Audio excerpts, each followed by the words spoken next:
Guess who's back? Back again. It is the Getting Older podcast. What's going on, guys? You know me, it's Ivory here. Before I want to introduce my, friend, Mr. Worldwide, Mr. Actor, money making man, Justin. What's going on, Ivory? What's going on, everyone? What's going on, boss? First off, how was your Thanksgiving? It was great. My Thanksgiving, I just spent it with my mom's. I was in Syracuse, just chilling with my mom and my professor. So she cooked it down, and we had a blast and ate all the delicious food we can. Ooh, what was like the best part of the food? So my professor, she was raised and born in Trinidad. I might get this wrong, but she has roots in Trinidad, so it was mostly Caribbean food. Yeah, I'm telling you. So I had this like coconut rice that she made. Yeah, it was fire. I'm hungry now. I got leftovers at home. I can't wait to devour. I'm not saying, but no, my Thanksgiving though was actually really good. Nice, brother. Like I went to my cousin's house. Nice. She finally invited us over to 2 years of having a house. I didn't even realize she had a house. Sorry, DJ, I didn't know you had a house. But like, I remember going there. We got there at 2:00, and I remember me and my grandma was just like, like when you're a guest and you're chilling and stuff like that. I didn't realize how to like get put to work. You know what I'm saying? Right away. Grandmas be like, okay, start cleaning the tub, start cleaning the floor. Bro, like we had to, it was me and my grandma, we had to fry the turkey. I've never fried a turkey in my life, right? Okay. So I was like, all right, I guess I'm going to have to fry this turkey and call it a day, you know what I'm saying? Yeah, yeah. But like when I fried the turkey, I was like, I'm going to put a clip in, but I remember I just like did it. And me and her just like going back and forth, like, I think I do this, and like, I feel like I was back at Burger King 10 years ago. Like, yo, just like frying shit and stuff like that. I forgot you worked at Burger King. Man, I was 16, man. You know what I'm saying? Like, those were the times, those were the day. You got you on the hot fry. Did you burn it? I did 40 minutes. Not burning, sorry. Oh, I did well. It was good. I said you ruined the Thanksgiving. What's wrong with you, man? I know, that's the important part too, right? So like, it's whatever. But I enjoyed it. I also got to see other family members play games and stuff like that. So like for me, this was like one of the best like Thanksgivings I've had in a very long time. You know what I mean? Amen, man. So I'll take that. And also last week, I have to mention this plug. I saw Wicked last week. Have you seen Wicked? No, I haven't. I heard it's going crazy on the box office. Watch it. Okay. Watch it. Take your recommendation. No, seriously, watch it. Because I'm not a musical guy like that. Yeah, yeah. You know what I'm saying? But like when I actually watched it, it was a little long. It was like 2 hours, 40 minutes. I was like, it's a little long. I have a little crush on Ariana Grande, so you about to have the biggest crush on her. I'm telling you. I'm gonna say it too.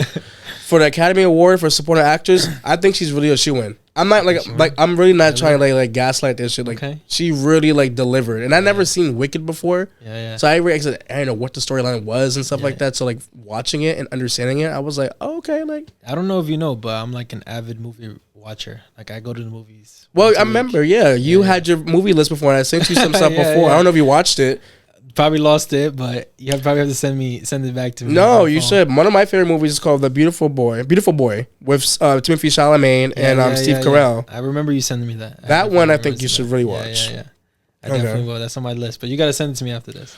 I'm gonna have to send it to her after this. So you guys heard it. For Wicked, my next week's movie haul, I'll make sure to watch Wicked and get back to you on it. Yeah, let me know. Yeah. I'm telling you.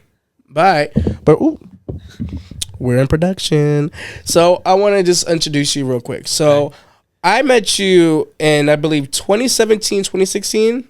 I don't know if you remember the year. I do remember the year. Because you DM'd me first. I did DM you DM'd me about photography. Yeah, I was in my little Instagram modeling phase trying to find a representation in the modeling world. Mm-hmm. And that's when I was hitting up a bunch of photographers.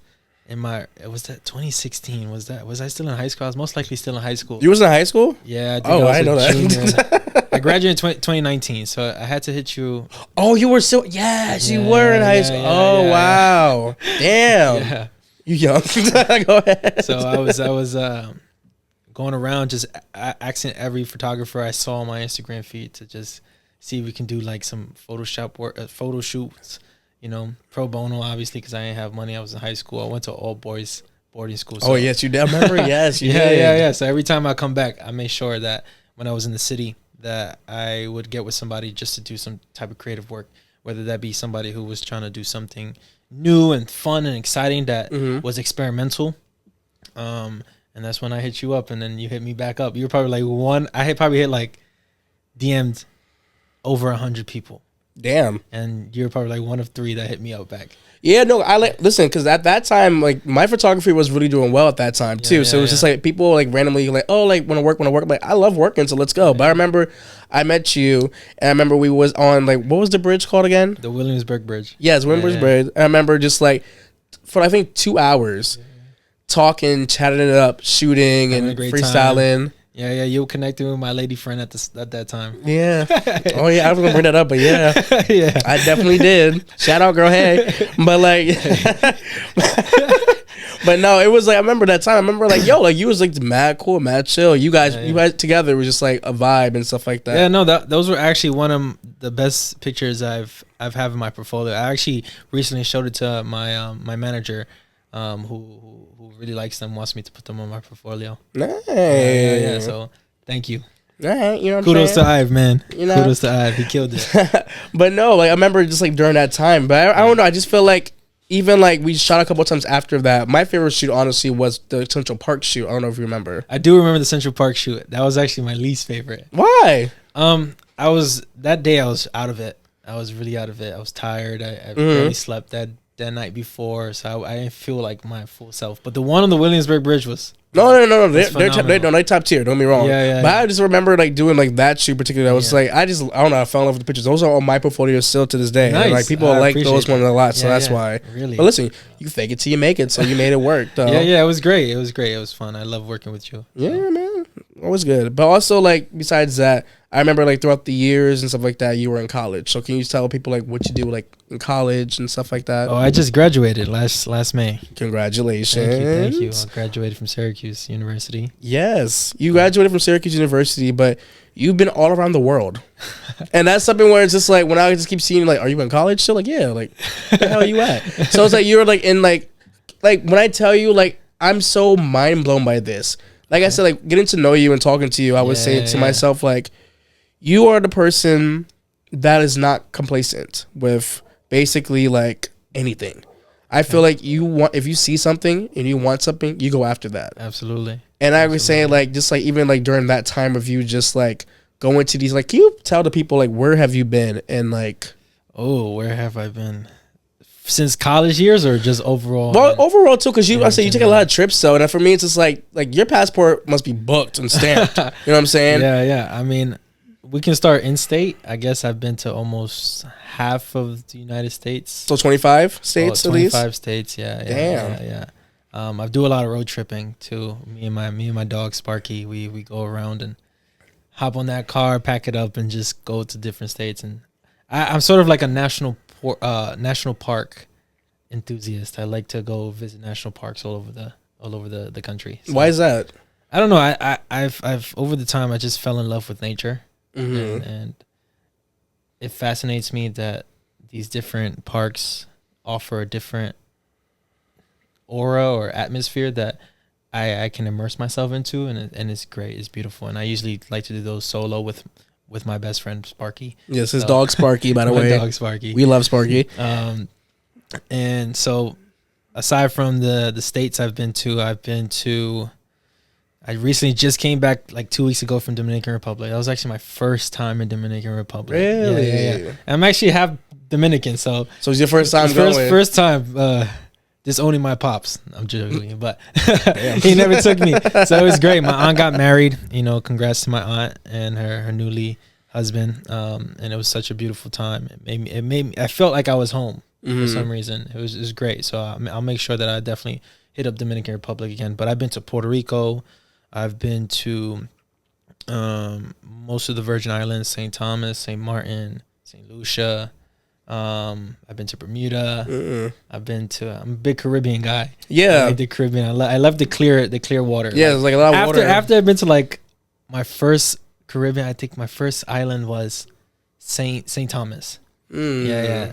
And it happened to actually be the island that my coach was from, my basketball coach from. But we can get to that at a later point. And once I put my foot on like clear water and I can actually see my toes in the water, I said, I'm never going back to an ocean that is not clear again in my life. So I felt like that before. I haven't been to Coney Island Why would you? In like 8 years, you know. So I've been there once. I was like, hell no. Ever since I've been to that island, I was like, yeah, this is where I need to be, and this is where I'm striving to keep on going to and around the world to get that same clarity, I would say. Yes. But aside from that, I lived in London for about 6 months. From London, I traveled to France, Paris. I've traveled to Budapest, Hungary. I've traveled to Athens, Greece, and by far my favorite, Dubai. Why was Dubai your favorite? Well, Dubai is my favorite because I have a really close friend. She invited me. She's been wanting me to go to Dubai forever. And since I was in London, it was like right there. So instead of flying 12 hours, I flew 6 hours. And I met her at a entrepreneurship program I was involved in Colorado. I lived there for like 4 to 6 months around that time frame. That's where I met her. She was part of the program too.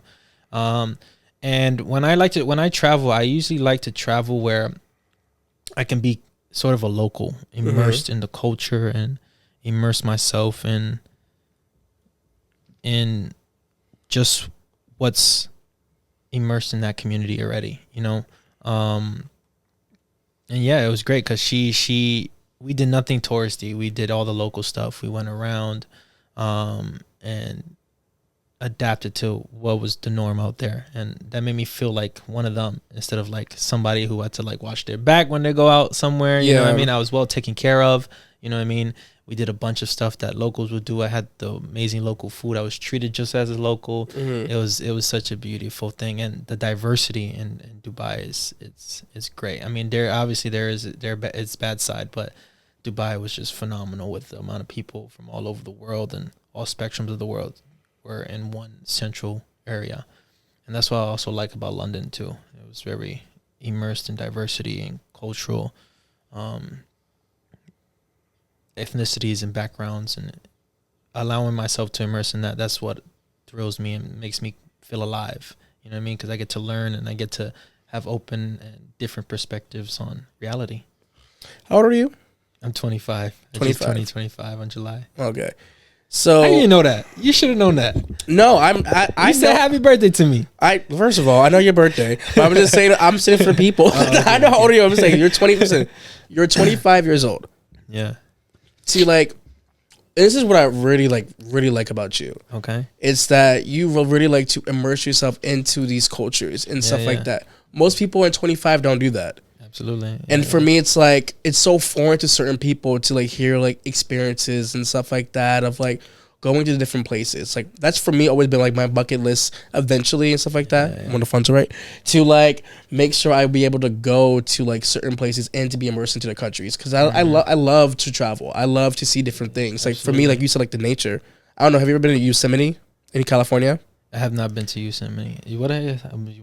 Yosemite. Okay. It's called. Yeah, with a Y. Yeah. No, that's like Yosemite, like Valley in California. It's about like 6 hours away from LA, and it's like one of like my favorite places in the world. Like when I take like the waterfalls and everything, and like just like they have like the lakes and then the hot springs and stuff like that, just to like be like again immersed into that environment. I was able to like put my shoulders down, relax, and actually be a part of like. Is that a national park? Yeah, it is. Is it a national park? Mm-hmm. We'll definitely go check it out. No, you should. No, I'm saying you. When I was living in California, when I was with you, oh man, it was a rough time, rough semester for me because I was studying abroad. It was rough for both of us. It was a domestic study abroad for my school. Yes. So also as well, Justin lived in LA at the same time I was living in LA.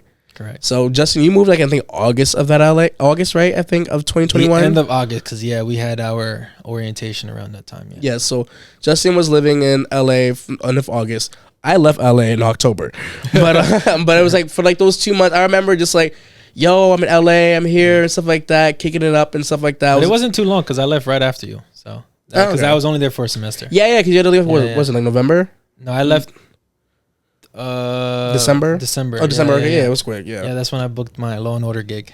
Yeah, we're gonna have to get into that. But I remember this time I used to go over to like Justin's house, stuff like that. He would cook. I'm gonna tell you, Justin's a chef. Hey. He's a chef. No, I'm not. No. For me, I don't know. Like, you made me, so I remember like the spaghetti salmon you made, whatever not. Like, you was on your protein and stuff like that. You was doing your thing, man. I was like, let's go, my guy. I appreciate that. And also, shout out to Moms because she taught me everything. I'm telling you. Also, before getting into his Law and Order gig, Justin is also an actor, and I remember your self tapes. Yes, you were helping me on a couple. So I appreciate you immensely. Always, you have always. no idea how hard it is to find readers. No, but I didn't realize what it was like that. To be honest, like for certain, like I'm not an actor or a professional actor, but I remember just like I'm thinking it's gonna be like quick. You already got it. No, bitch. Let me tell you, it took. I think we started. I think around 11. It ended almost to 3 a.m. Almost 3. Really? Oh. It was a lot of takes. Well, it was a big audition. I remember. Yeah, it was a big audition. Mm-hmm. I think it was like 9 pages. Yeah, you had a lot. I don't remember the what the audition was for, but I do. You remember what the show was? Yeah. What was the show? The Aaron Hernandez story. I could bleep it. No, you can say it. It's already out now. Yeah, I know it's out now, but I remember that. I remember when it came out, I was like, oh, did you apply for that? I remember. That's right. You did help me with that. It was actually 12 pages. Yes. I remember that it was 3 scenes that they wanted me to do because I was up for the lead. I remember, yeah. But the show's already out. Shout out to the lead actor who booked it. Yeah, he's great. I saw the first episode. He's killing it right now. So kudos to him. But that was definitely one of the toughest auditions I ever had. It was actually one of the first big auditions I ever had as well. Wasn't it for at the time? Was it Netflix at the time? It was supposed to be for? No, I think it's Hulu. It was Hulu. Yeah. Okay. Yeah. I remember he was like, "Yeah, this big audition. Like, let's go, man!" But like, you was excited. You did your thing. That's what I liked about you, though. You took your time with it. Because you know yourself. I can be like, it's great. No, I don't think it's great. I thought it was great. Be like, no, like you really like discipline yourself and like, I gotta make sure this is how it's supposed to be. Yeah, but also I feel like acting is funny because especially now with auditions being at home, there's actually a bunch of cons to it. Mm-hmm. One of them for me is that I'm such a perfectionist. Yeah. That even if the slightest thing is off, that might be the one thing that might get me to the door to book that role. Right. In my mind, I'm like, this is terrible. I got to scratch this. I got to start all over again. Right. You know what I mean? So that's something that I've always been working on since that time of our audition. Every time I get like a big audition, just being raw and being myself and making sure that I'm immersing myself with the character. You know what I mean? And always questioning who that character really is. How did you get into acting? Oh, that's a great story. So I'll give you I don't know if I ever shared my story with you from the origin of what I usually. This is my pitch. Let's put it like this, right? Okay. Pitch is I picked up a basketball at 3rd grade, right? Okay. From that moment on, I picked up that basketball and it took me all the way to a boarding school in Pennsylvania where I got recruited to play basketball for both academic and a basketball scholarship. You know, along that journey, some things happened between me and the coach where I had to end up quitting my senior year.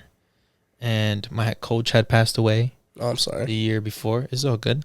He was actually from St. Thomas. You know, shout out to Coach Glenn. He was a St. John's Hall of Famer.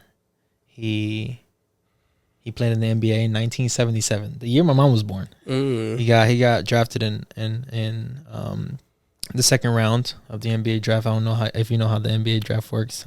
I know you don't really watch sports. No. There's usually 2 rounds. So he was drafted in the 2nd round. He was drafted by Milwaukee Bucks. And from that point on, it just felt like my life was tumbling. You know, my senior year, a week before my senior year first game, my grandmother passed away. Yeah. So I had to take a week off, and I just had a lot of boiled up emotion from one disaster after another in my life. Then that led to more series of me and my coach not clicking. I was actually my senior year. I was actually getting recruited to go play at a school in Florida, in Boca Raton, a co-ed school. I was by the beach with clear water. I was like, oh my God. And you had girls there too this time too. I know. I did 3 years of just all bros, but they're all my brothers now. I love you all. And yeah, so that led to me quitting. I had a big emotional breakdown in one of the games, at the end of one of the games, that I had to quit. You know what I mean? Just for my sanity and my heart, I had to quit. So that left me very, very lost in life, because all I knew was basketball. From third grade to being 19 years old. You know what I mean? Every day I was training. I was literally breathing, eating, doing it all basketball. And I met a bunch of great people. You know what I mean? Shout out to Pro Hoops who picked me up in the middle of the hood just to teach me how to correctly play basketball. That led me to meet these incredible people who were my mentors and pass down knowledge and everything. Now they're training like professionals, from college players to major league professional players. They do it all now. You know what I mean? And I'm happy that I was immersed in the adaptation of their company and their reality. What's now. So at the same time, every time I would come home, I was a lifeguard at a high rise in Williamsburg. I was a lifeguard for a building in Williamsburg by the pier. Beautiful place. Literally, I met John Voight. He lived there when he was filming over the summer there. The Puerto Rican supermodel lived there. A bunch of models and actors. I was like in a space where I was also immersing myself in the modeling world, trying to get immersed in becoming a model. And that's how I met you during that time. That was my junior, sophomore year. There's one guy that I met.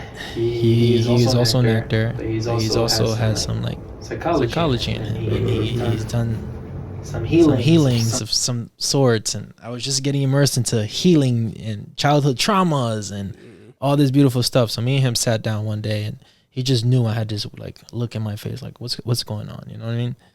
And that led to our brotherly relationship. Now we're like really close now. Very successful guy.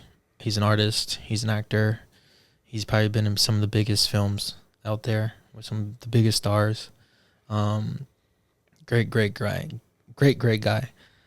And one thing he told me was like, tap into my inner self, my inner child, and what is he crying out for and understanding. And that we done a couple exercises, and that led to a bunch of doors being open and really tapping into who I was and what my inner child was crying for, what he was longing for, you know what I mean?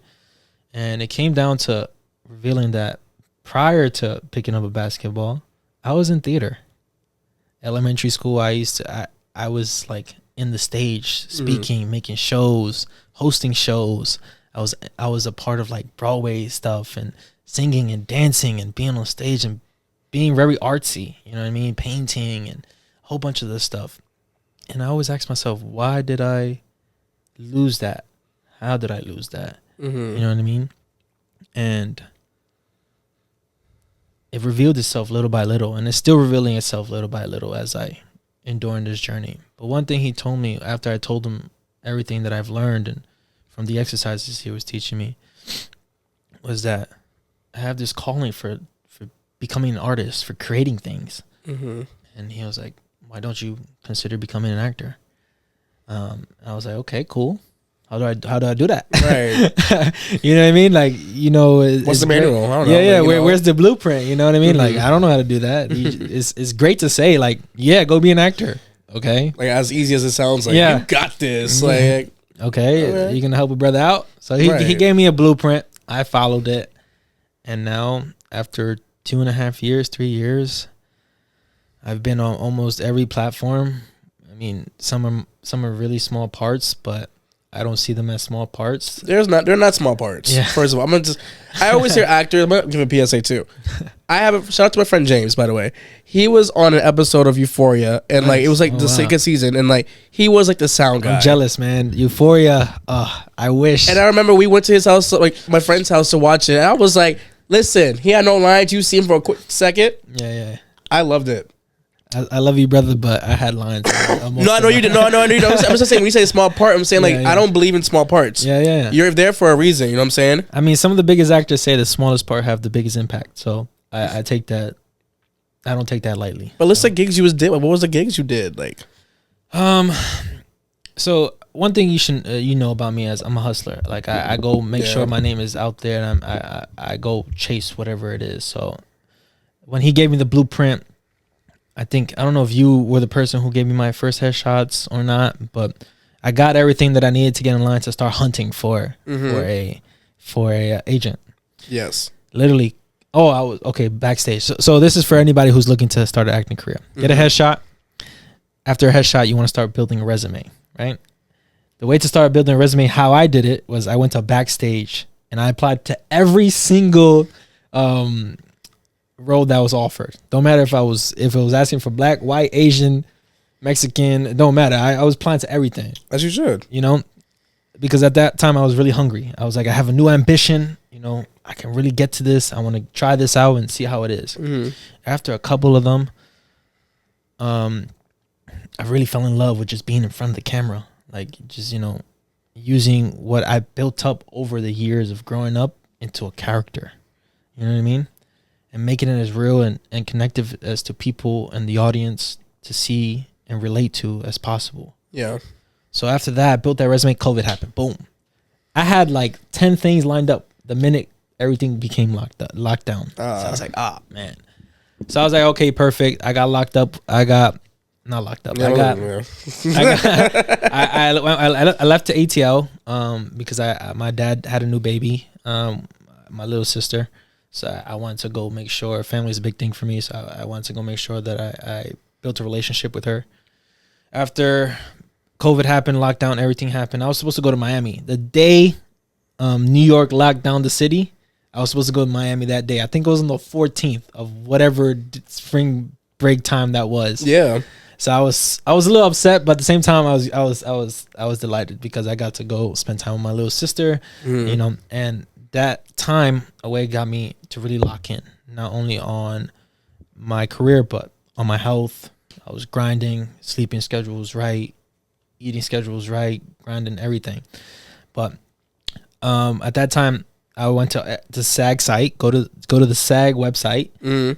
SAG has a list from every city, all their affiliate agencies and companies that they work with that is SAG certified. So I went to that.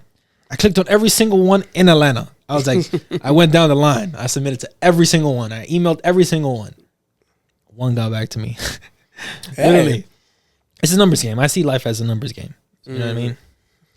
100 no's for that one yes, or 99 no's for that one yes. You know what I mean? Yeah.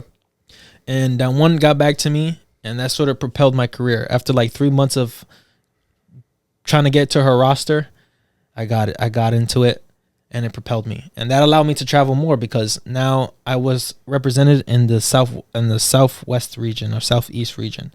So that was like Florida, Atlanta, primarily Atlanta, but Georgia, Florida, North Carolina, South Carolina, you name it. Just that, that whole region. And I was traveling to Tennessee, to Florida, to Atlanta to do little gigs. Oh my God. Get my name up and build my resume. So I was like, okay, cool. Now I'm getting some traction. I'm getting some money. Yeah. There's a want for me and my look and my talent. So I was like, maybe this is the right calling for me. So I started going harder. COVID lifted. School got started back. Went back to New York. I was like, okay, I need to get some proper training. I need to, I hit up my mentor, who's my brother now. I was like, hey, I need a trainer, like, connect me to the right person. He did that, took their classes, and I got connected. At the end of the class, they bring an agent or like a manager to come over, and you can present yourself. And I presented myself, and I signed that same day. Yeah. So that's like the Will Smith story. I don't know if you heard the Will Smith story when he did that in front of Quincy Jones. No. It was like, sorry to interrupt you. It was like, no, you're good. This Will Smith was basically talking with Quincy Jones. He got invited for the Fresh Prince of Bel-Air at this time. Oh wow. And basically what Will said, like, Quincy had all these people from NBC there. Yeah. And Quincy's like, I want you to do me like a monologue. I want you to go right now. And he was like, oh, when do you want me to audition for you? Now. Like, he was so serious about that. And he was like, You know. Funny enough, the writer to Prince of Bel-Air, he was my professor when I was in LA. Yeah. He's like a beast. that. He's a beast. No, I'm saying like when I hear stories like that, I always had even our actor friends like when I always remember his story the most because he's like, you got 10 minutes. He's like, in 10 minutes he went. And he's not even an actor like that either too. So I don't know, like again, like he wasn't even that experienced, but he made sure that he made his name well known. Yeah, that's and that room of so many executives. So I was when he said that, I was like, you just like, I'm gonna go in, I'm gonna do it, and that's it. Absolutely. And from that point on, I signed with that person, right? And to piggyback off on that, you know, it's very important that even if you're not the one chosen, make sure that your name was in at least the top 5 of that list, or your name was heard and it's traveled outside of that room, because that's going to open more doors. So that's what I always strive for, at least to be, if not at the top, but make sure that my name was known and noticed. So that way, when another opportunity comes, people be like, yeah, I know that guy. Or, oh, remember that guy I told you about? Or I seen that guy over there. You know what I mean? So that's always something important and some motivation to people who are striving in the creative world, because I know how tough it can be. Auditions. I haven't booked a role in like 2 years. Why is that though? Well, one, because SAG got into that big strike. Yep. So that killed a lot of things, and the industry is really, really slow. And also, the sad reality is that Latinos are very, very, very, very not what's the word? Not entirely well represented in the industry. So is that like more like a redirection now in a sense for you? There's no redirection. I'm still striving. I'm blessed. I signed with a Hollywood manager, so now I got a big time guy who we're just going for series regulars and supporting roles. I'm very thankful to him, but also my acting coach, who I did a movie with a couple years ago as I was figuring things out. I got connected to her through my actually alum at a high school. He was the lead who played in Ghost Whisperers. I don't know if you ever seen the show Ghost Whisperers. It's like an early 90s show. Ask your moms or your grandmas. That's how I learned. It's the craziest thing, because I used to watch the show when I lived in Florida with my grandmother for a year. This is like 3rd grade. My grandma would put it at 5 o'clock in the morning. That was the first thing you'll see on the TV. Right. That's all I would see. To then fast forward, becoming so close with the guy, he's actually propelled my career even further, because he helped me get on a movie that he was a part of, and getting my SAG card, introducing me, which soon later introduced me to my current acting coach, who is phenomenal, who has helped me in a multitude of ways, from not only my career but individually and emotionally, to then connecting me with her manager, who is now my manager, and she's been on like every show you can think of. Yeah, Grey's Anatomy, The Rookie, you know. Oh, like the ABC, NBC, everything. She's a beast. She's a beast. But I'm saying, like, when you like look at that, right? Because I'm listening to your story, and actually, this is the first time I'm really hearing like the full story. I know so it took a lot of time, but no, I liked it a lot, and I was just saying to myself, I wish, because I don't think you know this about me, I always wanted to be an actor as a kid. I didn't know that. Yeah, we scrapped that life. But I'm saying, like, I remember. No, scrap it, bro. No. Let me explain. Because I said, like, I remember as a kid, I did like plays too. I did like Annie, The Jungle Book, The Wiz. Nice. I did Hairspray. I did a couple nice. Yeah, I was Eugene. I want to see you in a wig, man. You know what I'm saying? But I'm just saying, like, I remember just like doing like those plays as a kid. I think I stopped acting 10 years ago, actually, 17. Wow. And I think for me at that time, like, I didn't really like myself at that time, of just like, because I felt like I was perceived, I didn't want to be so perceived as feminine at that time, because again, I said that was like struggling with myself at that time. So I just like felt like, if I'm doing this, I'm gonna be labeled this. I don't want to be labeled that, you know. So I took more of a creative role. Before was always like behind the scenes, you know, and that was just something that I felt more comfortable with, not showing myself at that time. But I'm saying, like, even now, like, even like being more in front of the camera, doing the podcast, stuff like that. And like even every time I'm like at like a restaurant, if I used to do serving before and talk to people, or just the way I present myself as a person, they're like, yo, you should be an actor. Yo, you should be this and that. I'm like, you think so? You, know you got it in you, bro. And no, kudos to you, man. You a hustler, man. But I am for real. But for real. But what I would say is like actually one of my manifestations for next year is to like get into some auditions and stuff like that for plays in the city. And well, I just gave you the blueprint, so you did noted. Take that blueprint. Hell yeah, yeah. But I'm just saying, like I'm more comfortable now, and I like that. So, and also I love actors. I love what you guys do and represent. You know what I'm saying? The storytelling. The storytellings that you guys do for people. Even if I can't relate to your story, just like I feel it, and I see it in you. You know, and I love that about you. But also, like too, like I want to also say to you, like, living in LA with you. What I really want to say to you too is thank you. So around the time Justin was like living in LA, he came at a horrible time when I was going through the worst situation that it was a lot of situations going on at that time. And I remember you picked me up, go to your house, chill to talk. And I remember I was at a point. Eat some food. Hell yeah, you know I like to eat. Bust it down a little bit. You know what I'm saying? But I just remember like being around you and Sparky.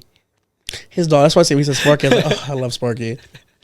Staying over your house a couple of times and being immersed, I guess, with your life, like you're being so positive. Like I just started school, even though you said it was a hard semester for you. I'm saying like the way it came off, I'm like, oh my god, I need someone like better just be around. But just I remember like my last day of LA, like you picked me up, I had my stuff packed, and you dropped me off at the airport,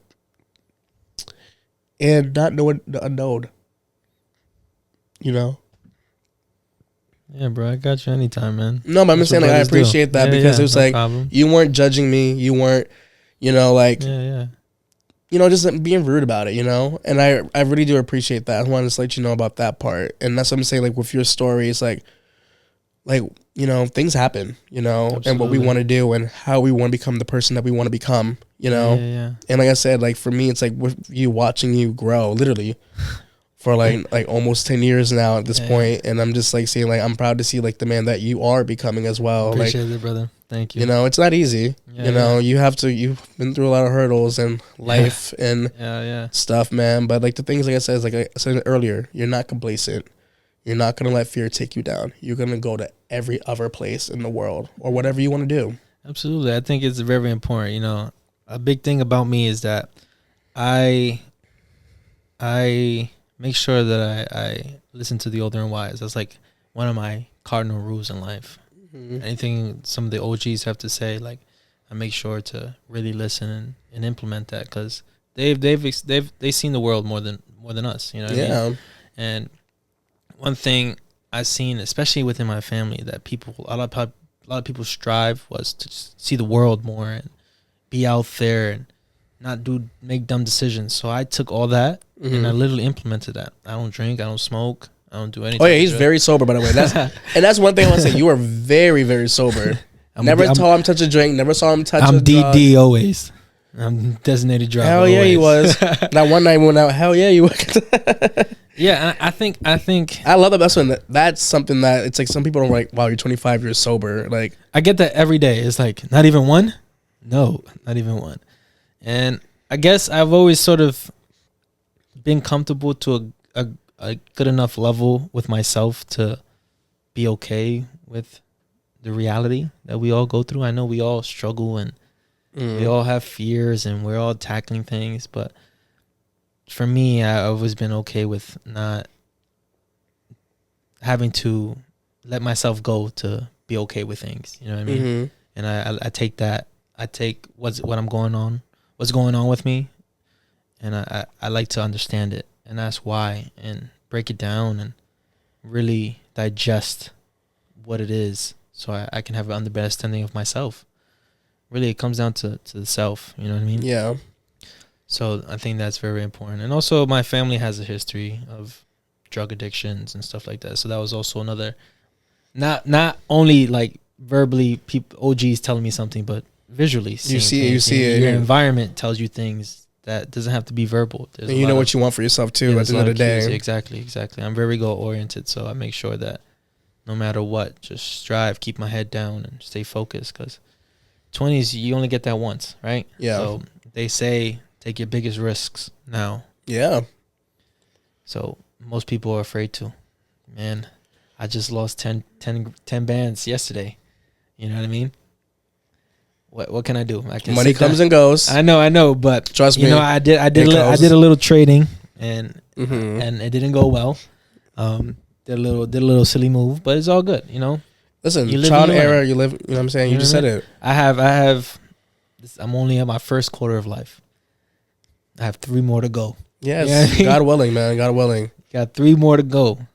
And you look at it. I'm just saying it's the story. This is all about getting older. Yeah. You know, just like to like hear you speak and stuff like that, and just see like again like the child era and like the discipline. What I'm saying, you're really disciplined. That's why I want to let you know. People have to take notes on this. Like you're very like instance like that. Like the way you make moves, even if it may not be your best move at times. Yeah. You still continue to strive. So my last question for you, like for the viewers, is like, like what is like, how would you describe chasing the unknown? Chasing the unknown, 1000% is always going to be scary. Mm-hmm. It's always going to be in a funny way. It's always going to be like if you're going to a haunted house, it's like, ooh, you know what I mean? Yeah. But in reality, once you get into that room or that darkness, there might be nothing in the bottom. But you have to be okay with finding a way to bring yourself back up when there's nothing around you, not even the main important senses. You know what I mean? Your eyes. You can't see anything. Yeah. You know what I mean? You can't really feel anything. It's still always going to be something around in that dark space that's unknown that can lead you further astray. But if you keep on digging and keep on trying to strive for that light, it might be the most beautiful thing that you ever see. And I think a lot of people in our generation, I don't know if we're in the same generation, but not calling you old. You're Gen Z. I'm not calling you old. That's fine. Continue. But I think a lot of people get stuck in the norms of reality and too complacent with what they have and too comfortable. You know what I mean? That I always strive to be better than the 1%. I want to be better than the 1% of the population or the world. And if that means I'm going to go walking blindly for 3/4 of my life, I had a great experience because I got, not only did I learn, but I'm creating new abilities for myself. I'm adapting to new environments. You know, I'm growing in ways that I never thought I would. You know what I mean? And there's just an abundance out in the world that you get just going into the dark and being okay with that. Yeah. Because you don't know what the outcome is going to be. You never do. And I've learned that more, I think, this year, where it's just like, I feel like, and I say I don't have any regrets anymore. Before I used to, like, before doing therapy, like, I have so much regret for doing this thing or doing this and that. Yeah, I walked into, like, the darkness of things, and yeah, I tripped and fall and felt that I ruined my life, but I never ruined my life. I just have more experience now, and I still keep going. You know, because I look at people say, like, I have peers from before, like, are just, like, so comfortable. I hate being comfortable. Yeah. I just like to do things, like, differently and try it. You know, I'm still going to keep trying it no matter what. Even with, like, just life, love, this podcast, family. Like, I'm going to keep trying different things with people and also doing things that make me happy. Yeah. And that's what I want people to understand in this episode. It's like you said, you're the best example for it. It's just, like, basically just, like, seeing where you've been in your life. Yeah, it's been all over the place, and I'm still digging around that tunnel, but I see light here and there. The light is coming, and it will come. So, you know, I'm still striving. I keep my head up, but the most important thing, I know it's cliche. Everybody says it. Enjoy the journey. Mm-hmm. Enjoy the journey. Enjoy the relationships you build. Yeah. Because at the end of the day, I know truly in my heart, even though if I do reach the top of whatever it is that I'm striving for, it's not that thing that is going to make me fulfilled. It's the little things along the way to what got me there. Yeah. Fulfilled me. Meeting you, meeting incredible creatives around the world, seeing the world, you know, indulging in experiences and foods and just the reality that's around us that we don't really see. You know what I mean? And that what really excites me rather than overarching getting to the top. Amen, amen. All right, guys. This has been an awesome episode of the Getting Older podcast. Please, again, we have Justin here. All right. My question for you guys, before you guys go, I want to ask you is, what are you guys searching for? So I want you guys to like, comment, subscribe first. But answer that question, like, what are you searching for? Because, you know, the year is coming to an end now. And I feel like, you know, the older that we're getting, like, what exactly are we searching for? And like I said, like, we're still searching, we're still trying, but, like, what do you guys want to, like, do for yourselves, you know? Can I add on to that? Make it a little different. Go ahead, bro. You know, to Yeah, add on remix. To that, remix. To add on to that question, it's just like, do the healing. Understand who you are first. And understand what you're afraid of. You never know what you're really striving for till you look your fear in the face. Mm-hmm. Yes. No, when you said that, I was just like, "Ooh, I'm back in therapy." But you know yes, what I mean? Understand your fear, and then that will reveal itself what you're really striving for. I get that. All right, guys. Thank you guys so much for tuning in, and I'll see you next week.